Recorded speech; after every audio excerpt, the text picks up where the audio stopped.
This is Cayden Hayward from Scratch Productions. This is our new podcast, and for our first interview, I'm going to be with Mr. Breese today. How you doing? I'm doing great. Thanks for having me. Yeah, thanks for coming here.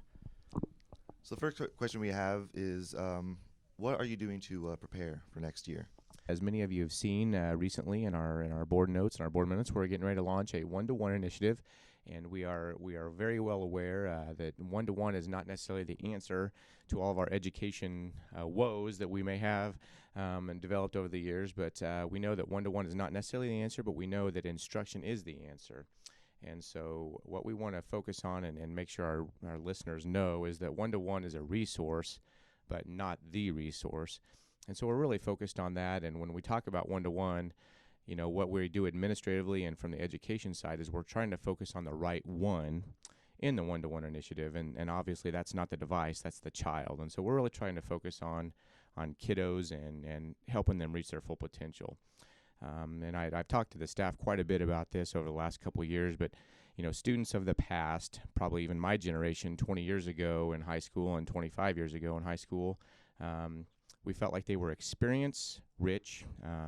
Obviously, I had paper routes and worked at the local Dairy Queen and worked for a veterinarian cleaning up cow stalls and stuff like that. I was experience rich. I learned from some of those things, and but I was information poor. I didn't really have a whole lot of information at my fingertips. I think my parents finally purchased like an encyclopedia set for me by the time I was a freshman. So we know that we're trying to really focus on getting kids, you know, the experiences in high school now and in our schools, because students of today are information rich but experience poor. So we know they have the information at their fingertips. They have their information at their fingertips with one-to-one. And so we really want to focus on getting the experience side into our education process. So how exactly are you helping students develop the skills that you want them to learn? That's a great question.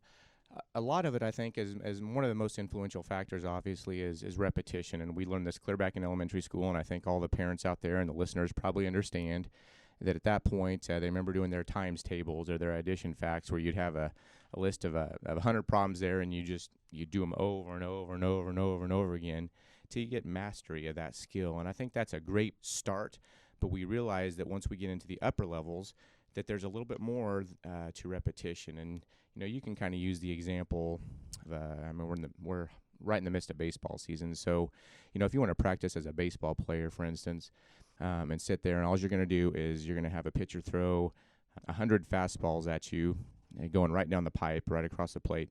And if you hit 100 of those, you're going to get that repetition and start building that skill. But what happens when you get into a game situation when all of a sudden that pitcher is deciding to throw you curveballs and sliders and all these other things, you're probably going to swing and miss a few times on those. So, you know, our goal is to prepare kids to be able to adjust to those sliders and curveballs and those things, because every problem that comes down the pipe at them over the next 25, 30 years, 40 years is not going to be a strike. There's going to have to be a different way to look at things. And so we're really challenging our staff to challenge our students to think deeper.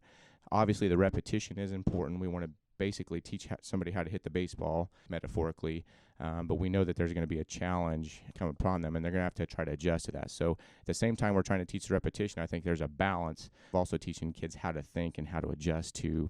It's not just going to be the math problem on the page of 8 + 8 every single time. And so we're trying to have them adjust. So I think that's a really influential factor when we're starting to talk about instruction. So I've heard about this thing called deep practice. Would you mind explaining what that is? I think we need to focus on digging deeper. And I think some of the people, myself included, probably Mr. Stiles included, from an educational standpoint, if you're a band teacher, if you're a art teacher, drama, we teach you how to get a basic concept, but we're going to let the student kind of roll with that, whether it be in a trumpet solo or a vocal solo. You're going to give them all the instruction they need and repetition of learning the notes, but actually bringing that piece or composition or speaking piece to life is really what we want to try to place in our students' understanding so they can gain some knowledge from that. So do you believe that practice should be isolated from projects? Do you think it should be a big deal and be a part of it? And I think a lot of our staff, and when I start talking to teachers about instruction, obviously I don't want to be the expert because they're the experts in the field. And And we have a lot of experts out in the world even in the legislature right now, that think they know better than our teachers. And I want to stress that I don't think anybody knows better than the person doing the task at hand, whether that be, a doctor. I have no business walking into an ER and telling Dr. Port how to treat a patient. So I have a really hard time when people outside the field come into education and tell us how we should teach. I think we need to rely on our expertise and the people that have had the training and collective years of experience working with children of all ability levels and ages.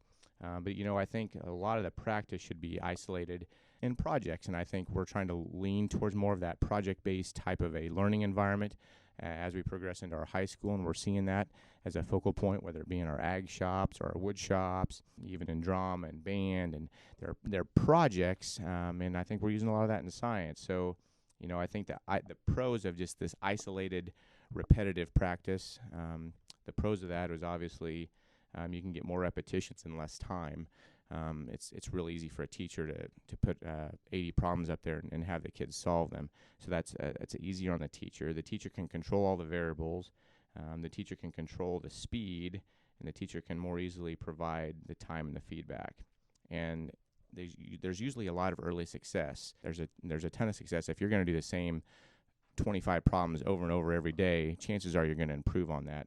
So the challenge then is, as we get into our process, where we're going to have a little bit more of a deeper understanding, where we're going to challenge them to think about harder problems. So I think that's kind of a concept we want to really focus on as we start developing our education system. So basically what you're saying is both are necessary for learning. Absolutely. I think both are. It's a piece of it, and you'll see that at the elementary side. We really got to focus on getting the task at hand completed and be able to repeat that and get some good understanding of the concept. And then as we, progress through our grade levels and get a little higher into the grade level market, we really need to focus on that process of deeper understanding, and that's what we're really striving for in the next couple of years with Concordia Public Schools. Thank you for coming by. This has been very insightful. Thank you for coming here. I appreciate the time, and we're looking forward to many more of these. This is the Scratch Podcast from March 29th, 2019.